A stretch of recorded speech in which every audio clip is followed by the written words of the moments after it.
एका महिलेसोबत धक्कादायक घटना घडली.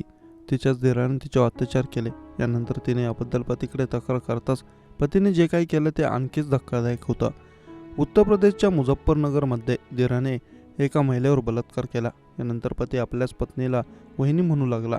त्यानंतर महिलेचा पती आणि दिराने महिलेला मारण्याचा प्रयत्न केला. हत्येच्या प्रयत्नाचा व्हिडिओ सोशल मीडिया व्हायरल होत आहे. या प्रकरणी पोलिसांनी कारवाई करावी अशी विनंती महिलेने केली आहे. पोलिसांनी आरोपी पती आणि दिराविरुद्ध गंभीर कलमान्वये गुन्हा दाखल करून त्यांचा शोध सुरू केला आहे.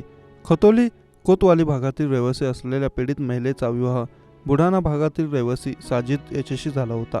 पीडित महिलेने तिच्या तक्रारी पत्रात आरोप केला आहे की रमजानच्या काळात 2 एप्रिल रोजी तिचा पती बाहेर गेला असताना तिचा दीर सलमानने तिच्यावर जबरदस्तीने बलात्कार केला.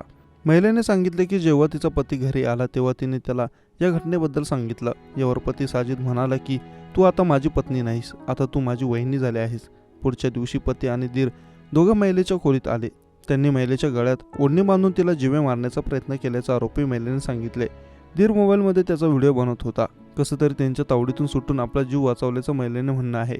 एसीपी सिटी सत्यनारायण प्रजापत यांनी सांगितले की महिलेच्या तक्रारीच्या आधारे खतोली पोलीस ठाण्यात पीडित महिलेचा पती आणि दिराविरुद्ध बलात्कार आणि जीवे मारण्याचा प्रयत्न केल्याबद्दल गुन्हा दाखल करण्यात आला आहे. दोन्ही आरोपींच्या अटकेसाठी छापेमारी सुरू आहे. लवकरच दोन्ही आरोपींना अटक करून कारवाई केली जाईल.